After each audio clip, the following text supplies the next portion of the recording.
Jamal Green knows how to play defense. But here, there is no stadium, no cheering crowd. Just a long metal fence along a dusty border. As a defensive end at the University of Miami, Green was part of the Hurricanes' 2001 national championship team. 2 years later, he was selected by the Philadelphia Eagles in the 4th round of the NFL draft. But Green struggled with injuries and was released by 3 teams in the next 3 years, while compiling only 1 career sack. He began to think about life after football. As a kid growing up, that was my number one thing I wanted to do. I always told my mom I was going to get involved in law enforcement. I always wanted to be a police officer or so, do something like that.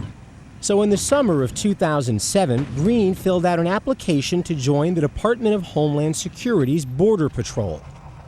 You could have joined the police, you could have joined maybe the FBI. So why the Border Patrol? Well, the Border Patrol is pretty much the front line of the law enforcement in this country. In Border Patrol, we are the first ones to come in contact with a lot of the weapons coming in from other countries illegally. As he prepared to enter the Border Patrol Training Academy in February 2008, Green was presented with one more opportunity to return to the field. I received a phone call from the Oakland Raiders, and they asked me to come out there and see how I would fit in to be a part of their team. And when they called me, I told them I didn't want to play anymore.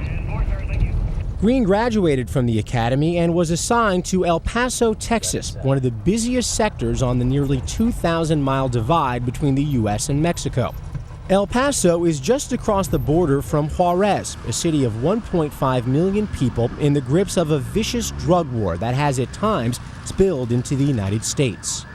So you're playing defense, just a little bit different kind of defense. Just a little different kind of defense, exactly. We're trying to keep people from getting by, just like you would on the football field. It's a much longer line of scrimmage. It's a very long line of scrimmage. It's pretty much the whole outside of the whole edge of the United States of America. 89-23.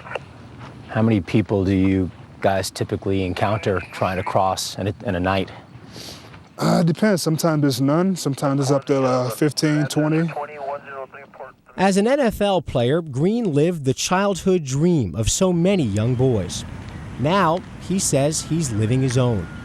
A lot of people look up to football players as heroes, and when I was a kid, I looked up to law enforcement as heroes. I wanted to be one of the guys that go out and make a change, and try to do something about it.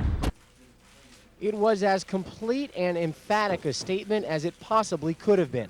North Carolina Attorney General Roy Cooper today announced the end of this sensational case. Today, we are filing notices of dismissal for all charges against Reed Seligman, Colin Finnerty, and David Evans.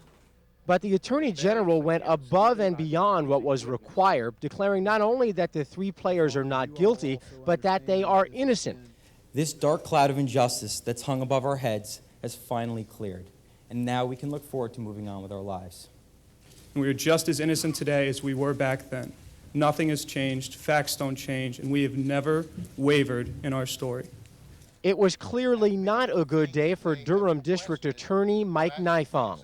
He faces an ethics hearing this Friday and could lose the job to which he was reelected just after this case broke. He could even be disbarred. The Attorney General was asked whether any charges might be brought against the accuser. He replied that it had been considered but ruled out because they concluded that she may actually believe the multiple versions of the story she's been telling. Reporting from Raleigh, North Carolina, Rob Simmelkjaer, ABC News. Good afternoon, I'm Rob Simmelkjaer in New York. In just a moment, we expect an announcement from the Federal Reserve on whether or not they will change interest rates. There have been 36 national championships awarded in the sport of lacrosse. These 2 teams have won half of them.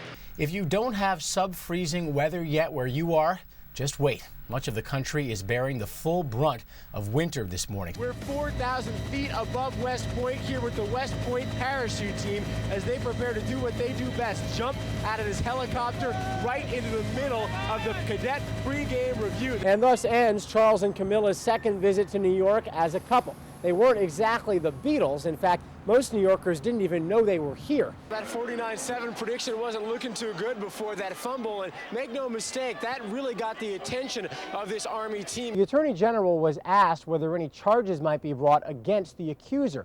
He replied that it had been considered but ruled out. Sam and Ray, I don't want to make you guys feel old today, but you know, Matt Ryan was in utero in 1984 when that famous Doug Flutie play took place to beat Miami. So, Doctor, tell us a little bit more about this study and the findings that I just mentioned, basically saying that teens who pledged abstinence are having sex and actually more unprotected sex. That's right. The real record I have set over 50 years, said Robinson, is that I have had one job and one wife.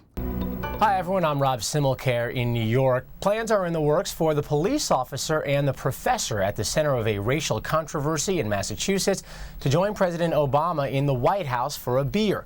White House officials say they hope that Sergeant James Crowley and Harvard scholar Henry Louis Gates Jr.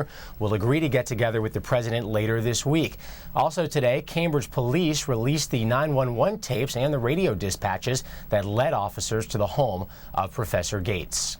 And finally, Michael and Pat Smith call themselves the Puzzle People, and now they are entering politics. They got a call from the State Department requesting a puzzle for the president to give as a gift when he travels overseas. The Smiths settled on a picture of the first dog. Apparently, the puzzle has been a big hit overseas. And those are the latest headlines from ABC News. I'm Rob Simmelkjaer in New York. Coming up, your latest weather forecast. Hi everyone, I'm Rob Simmelkjaer in New York. Stock prices are higher on Wall Street at this hour ahead of the Federal Reserve decision on interest rates that we expect in just a few. Analysts expect the Fed to slash interest rates by about 0.5%. Some investors believe the move will bring the key interest rate to the lowest level on record. President-elect Barack Obama has tapped Arne Duncan to become Education Secretary. Duncan, who is known as a reformer, has headed the Chicago public school system since 2001.